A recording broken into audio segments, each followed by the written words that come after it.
Déménagez en toute sérénité avec AGS, spécialiste du déménagement en Outre-mer. Numéro 1 dans les dom-toms, AGS offre des services de qualité. AGS expédie tous vos colis, conteneurs personnalisés ou partagés à des prix compétitifs et prend en charge le transport de votre véhicule depuis sa propre plateforme jusqu'à sa destination. AGS s'occupe de toute la documentation douanière. AGS, le meilleur conseil et le meilleur prix. Demandez votre devis gratuit sur notre site ags-déménagement.com. ags-déménagement.com. Guadeloupe Actualité. Nous débutons cette édition avec une information majeure. Le président du conseil régional, Harry Chalus, a été condamné ce mardi 20 mai par la cour d'appel de Basse-Terre à 2 ans de prison avec sursis et 2 ans d'inéligibilité, plus une amende de 25 000 €, ainsi qu'une interdiction de diriger une association pendant 3 ans. Ces peines font suite à sa condamnation pour abus de confiance et dépassement du plafond des dépenses électorales lors de la campagne régionale de 2015. Harry Chalus a immédiatement annoncé son intention de se pourvoir en cassation, rendant ce jugement non définitif et lui permettant de rester en fonction à la tête de la région Guadeloupe. Il s'est dit plus que jamais déterminé à continuer de se battre pour la Guadeloupe et pour les Guadeloupéens. Nous reviendrons bien évidemment sur cette affaire dans nos prochaines éditions. Et sans transition, comment rapprocher les jeunes du monde du travail tout en éveillant leur créativité ? Les élèves du lycée Charles Coëffin ont eu l'opportunité de visiter les grands moulins des Antilles à Bémao, une immersion industrielle enrichissante où ils ont pu réfléchir à des pistes d'amélioration pour l'entreprise. Une expérience concrète d'apprentissage et d'ouverture au monde professionnel. Regardons tout de suite le reportage signé Maxime Mourel. L'excellence a vraiment vocation et veut emmener ces jeunes sur le terrain. Parce que quand vous avez un lycée comme Charles Coëffin et comme tous les autres d'ailleurs, auxquels vous présentez différents métiers, il est important pour ces jeunes de s'imprégner de la manière dont on opère professionnellement. Je participe à un projet où les élèves ont la chance de rendre concret ce qu'ils font en classe depuis septembre et surtout d'avoir un partenariat avec le monde de l'entreprise. C'est une aubaine, surtout pour des élèves de seconde qui sont justement en pleine orientation en ce moment. La visite s'est super bien passée, on a découvert différents métiers, on a vu comment se fabriquait le blé, on a découvert qu'il y avait différents types de farine. Je ne pensais pas qu'il y avait autant d'employés, de travaux derrière de la farine, etc. La production était intéressante. J'ai vu qu'il y avait beaucoup de rôles différents dans une même production, beaucoup d'étapes. C'est quelque chose qui paraît simple, la farine, mais au final, il y a un grand travail derrière ça. Je m'attendais vraiment pas à tout ça. Je pensais qu'ils faisaient que de la farine, GMA, et je pensais qu'il y avait un seul type de farine, mais finalement, il y en a plusieurs. Et ils font fabriquer également pour les animaux avec le blé. Donc, il y a la première partie qui est donc pour faire la farine et la deuxième partie qui est donc fait pour les animaux. Avec ma classe, on a déjà parlé un petit peu lors de la sortie pour savoir quelles innovations nous pouvons apporter donc à GMA. On a pensé à des panneaux solaires parce qu'ils nous ont expliqué qu'ils dépensaient 50 000 € par mois pour l'électricité. Nous avons pensé à des panneaux solaires donc pour réduire sûrement cette consommation. Je viens ici sur un concours, donc normalement je dois créer quelque chose d'innovant pour aider à l'industrie. Donc ce qui m'intéressait, c'était savoir ce qui leur manque et j'ai vu qu'il y avait beaucoup de problèmes au niveau de l'électricité, ils consomment beaucoup et ils sont très dépendants d'EDF, donc c'est sur ça que ça m'intéressait personnellement.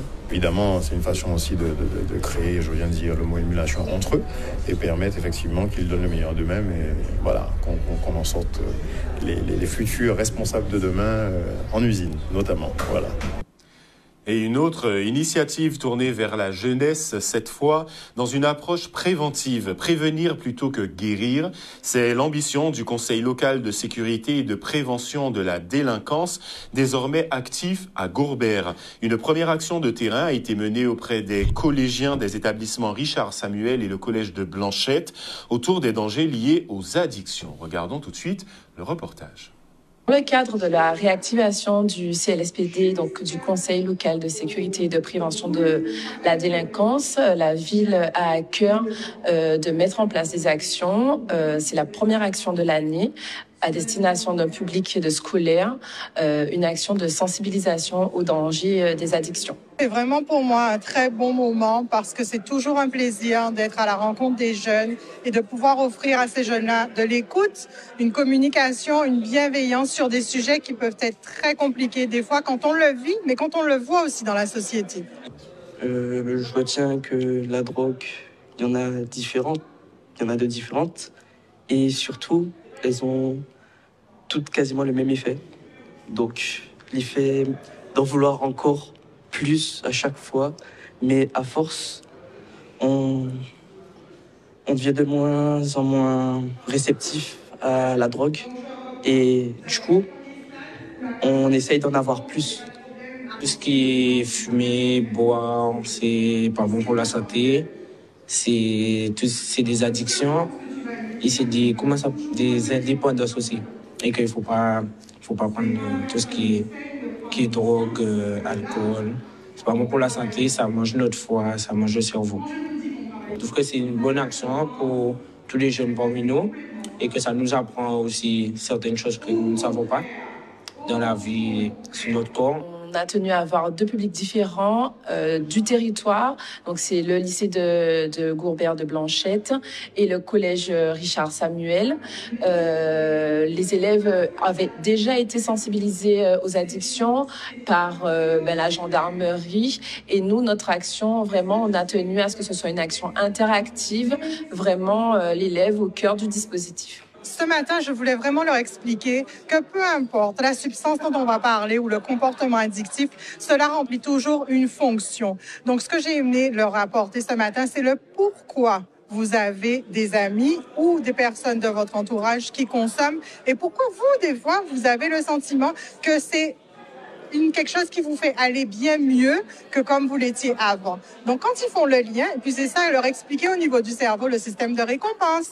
Pourquoi est-ce que je deviens dépendant de quelque chose? Pourquoi est-ce qu'on appelle ça une addiction? C'était vraiment poser des bases un peu de ce qu'on apporte en intervention et je pense que ça a été accueilli par les jeunes. Ils ont découvert leur système de pensée. Ils ont, au niveau cérébral, le système de récompense et c'est ce que je voulais ce matin.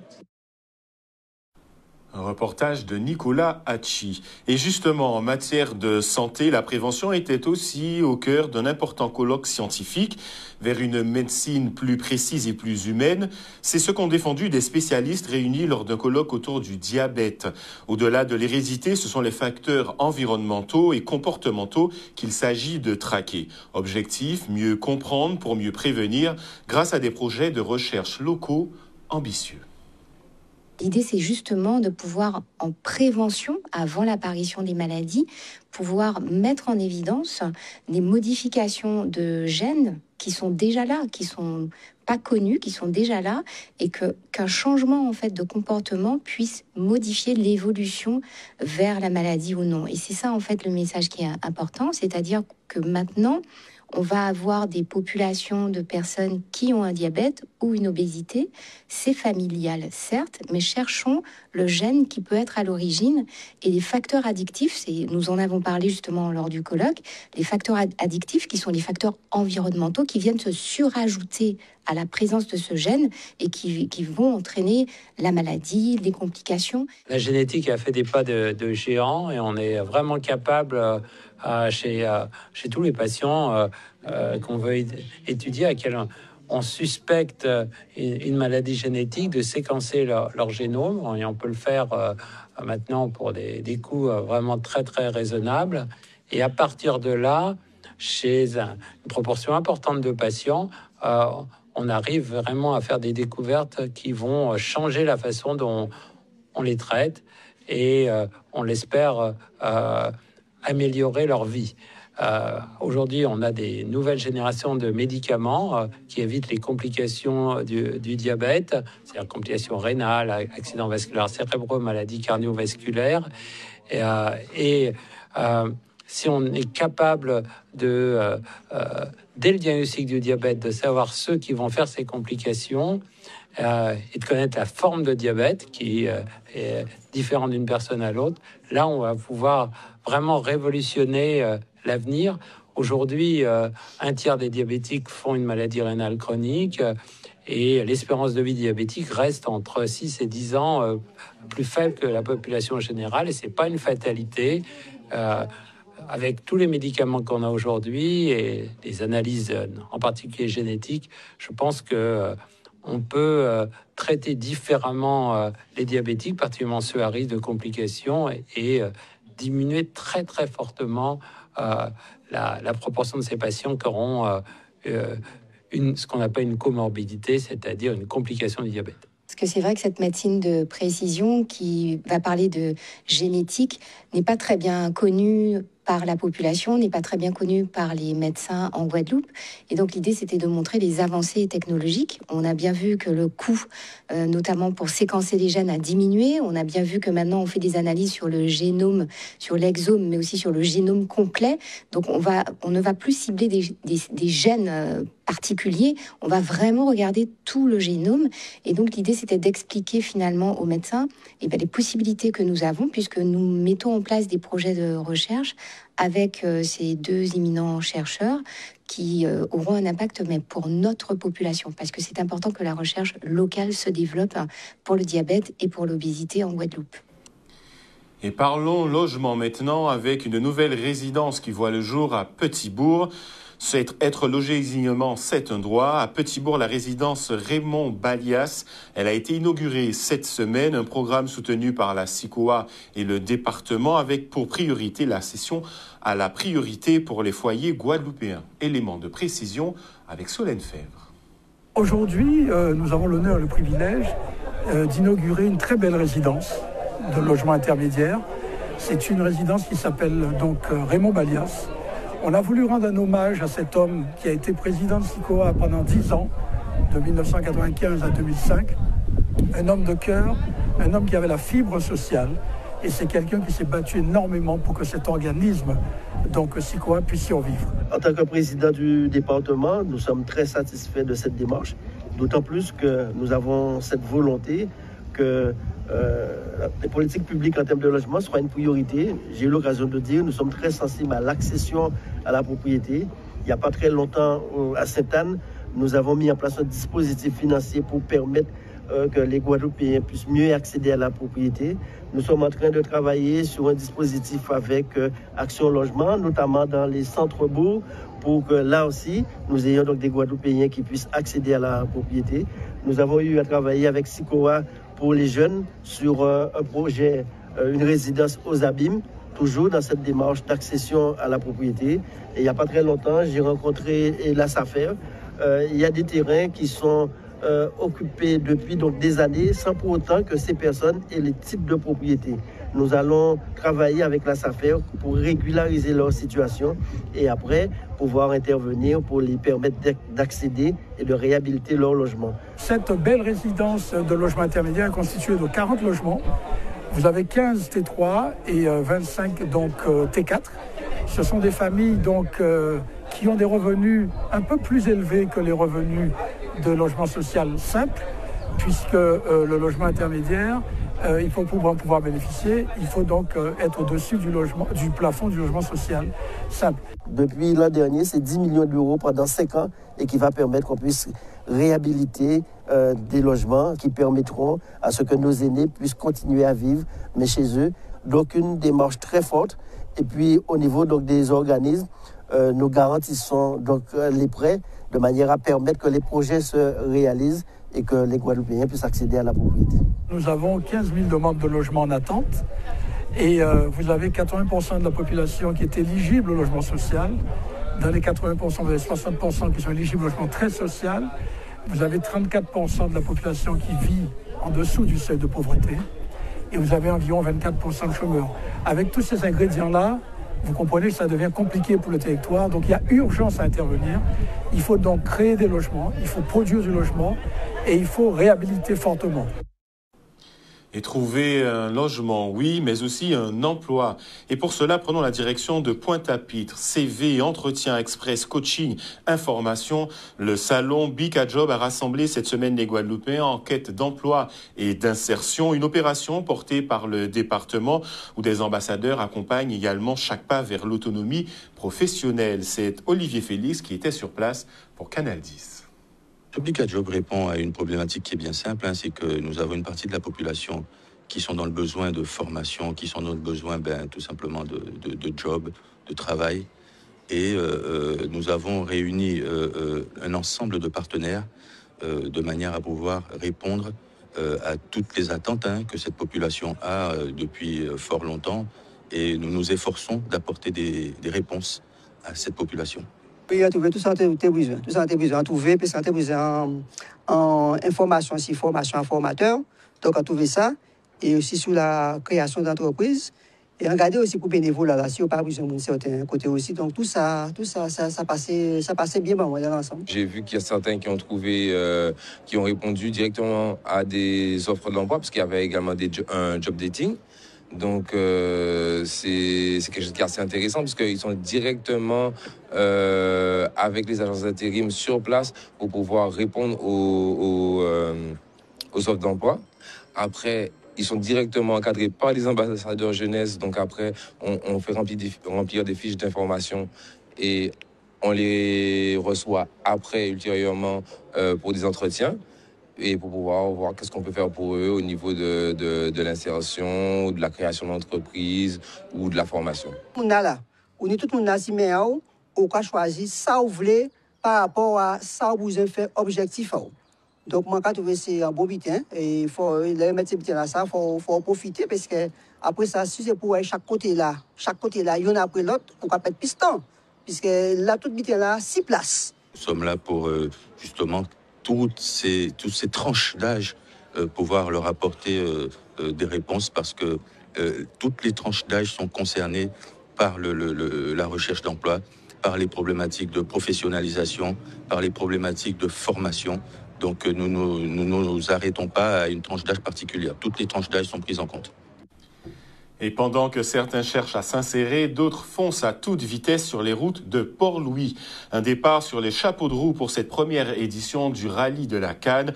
À Port-Louis, la compétition automobile a vu s'imposer Quentin Chailly au terme d'une course technique et animée. De quoi laisser présager un bel avenir à cet événement sportif naissant. Prenons la route tout de suite avec Olivier Félix. Les familles sont satisfaites, les pilotes et surtout le public de Port-Louis. Et tous les partenaires qui nous ont, les si peu de partenaires qui nous ont accompagnés, que je peux citer, la mairie de Port-Louis déjà, Crédit Agricole Port-Louis et Anse-Bertrand, et tous les services d'autorité, comme la police municipale et la gendarmerie qui nous ont accompagnés, à veiller à ce que les spéciales soient en sécurité et bien étanches. C'est une première course automobile. Oui, ça s'est assez bien passé, à part 2 ou 3 sorties de route. Il n'y a pas eu de gros incidents. Je pense que, disons que la deuxième édition a encore davantage de succès. Mais c'est pour la commune, c'est une bonne manifestation, une bonne animation. On fera une deuxième édition, peut-être sous un autre format, parce que là, cette spéciale, là, on va la garder, parce qu'elle est rapide, elle est très rapide. Et ajouter notre spécial où il y a un petit peu plus de difficultés en termes de virage, etc., de technicité. Voilà.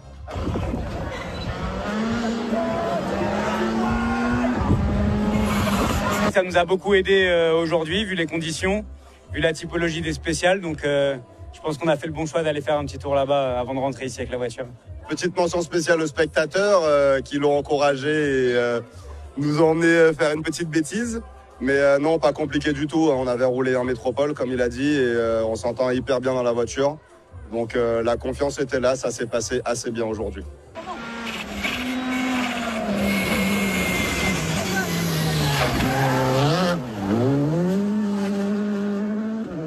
Si il y a le public se déplace en masse, donc ça veut dire que ce sera l'occasion pour ces personnes de connaître davantage, en tout cas mieux que ceux qu'ils connaissent du Nord Grande Terre. Et pourquoi pas aussi venir tôt, aller au restaurant, aller sur la plage de Port-Louis ou dans Bertrand et connaître un peu mieux la région. Bien sûr que c'est intéressant pour notre commune et pour la région du Nord 21. Allez, on ralentit le rythme maintenant, mais on garde la profondeur avec un regard littéraire sur la santé mentale. Comprendre la santé mentale, c'est aussi une affaire de mots. Et l'écrivaine Marilyn Dabrion a présenté ses ouvrages lors d'une rencontre à Pointe-à-Pitre, Folie douce, Fou enragé ou encore La compétence relationnelle. Des livres pour interroger notre rapport à l'équilibre psychique. C'est Pierre Ury, elle s'est confiée au micro de Pierre Ury pour Canal 10. La santé mentale, c'est un équilibre qu'on retrouve dans ce qu'on appelle la santé globale. La santé globale, dans une vision holistique, c'est l'équilibre entre ce que vous avez de physique, de psychique, de psychologique, ce qui a trait à votre environnement, ce qui a trait à votre éducation. Donc la santé mentale permet de vivre ces éléments dont je viens de vous parler en harmonie.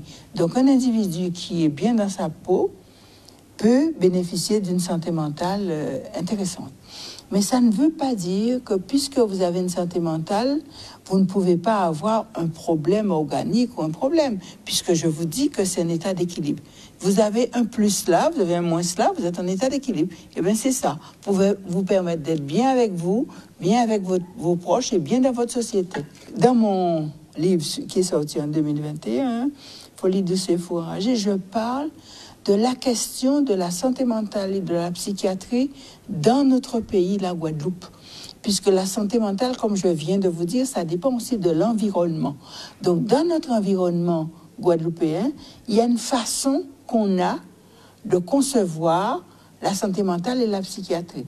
Par exemple, les choses de la psychiatrie, on pense plutôt à l'aspect magique, aux croyances. Donc, mon livre développe ces éléments de croyances qui sont typiquement guadeloupéens. Voilà, c'est ça que j'ai voulu mettre en évidence là-dedans. Mais ça ne veut pas dire que c'est marginalisé, puisque l'environnement est important guadeloupéen, mais un Guadeloupéen a un corps comme tout le monde, a un esprit. Donc c'est l'ensemble des choses, et c'est ce que développe cet ouvrage-là. Voilà. Un bel ouvrage, reportage signé Patrick Ury, petite rectification. Place maintenant à une rencontre pleine de fraîcheur et de nature entre la Guyane et la Guadeloupe. Les élèves de l'école Rémire-Montjoly en Guyane ont traversé l'Atlantique pour rejoindre leur correspondant de l'école Madame à Sainte-Rose. Une rencontre placée sur le signe de la nature sur la plage des Amandiers. Une belle manière de tisser des liens durables entre deux jeunesses de l'Amazonie et des Antilles. Revivons tout de suite ce beau moment d'échange avec Charlie Dagonia. Alors, l'objectif est double. Dans un premier temps, on est venu faire découvrir notre territoire, la Guyane, à nos correspondants.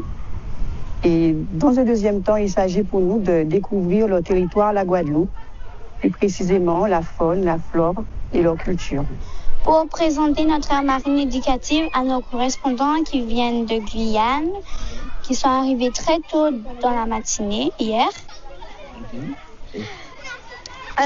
Les correspondants, on les a attendus depuis longtemps et on leur réserve plein de surprises en Guadeloupe.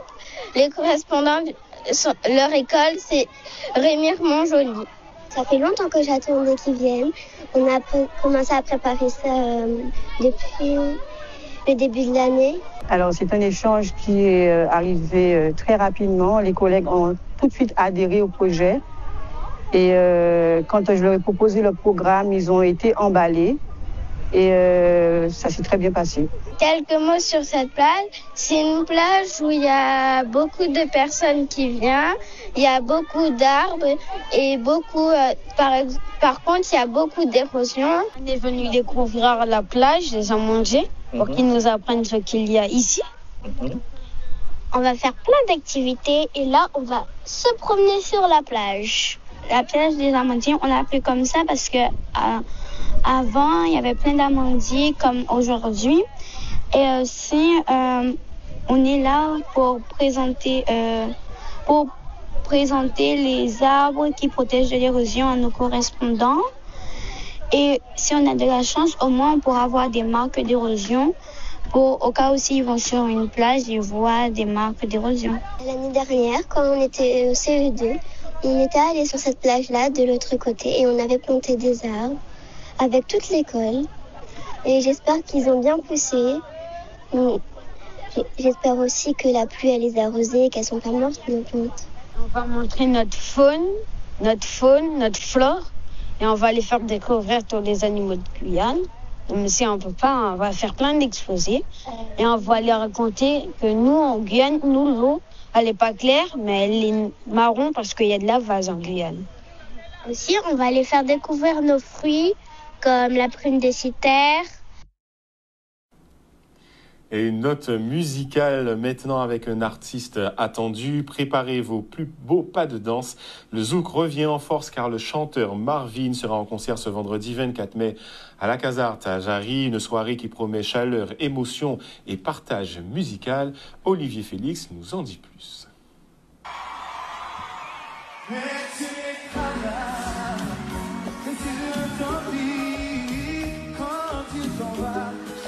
Je suis comme un fou, ça fait longtemps que je n'étais pas venu en Guadeloupe, donc ça se passera le 24 mai.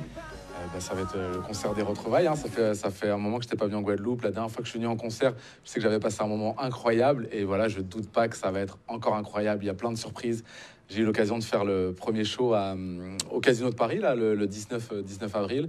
Franchement, c'était ouf et je suis conscient qu'en Guadeloupe, ça va être encore mieux, c'est sûr. Alors, vous nous dites qu'il y a quelques surprises. Est-ce qu'on peut quand même avoir quelques petites discussions concernant les artistes qui vont vous accompagner sur scène?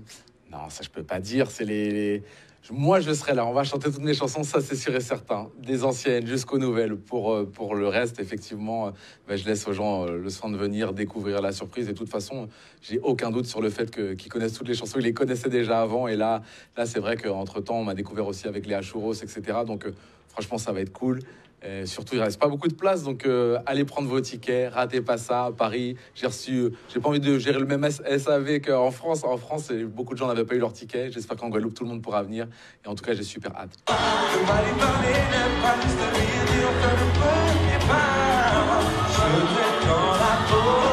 Déjà, la Guadeloupe, pour moi, c'est là où tout a commencé. La première fois que je suis venu, la première fois que j'ai présenté ma toute première chanson, c'était en 2006 maintenant, et c'était en Guadeloupe. Donc le fait de revenir, ça a toujours pour moi une saveur particulière, ça veut vraiment dire quelque chose.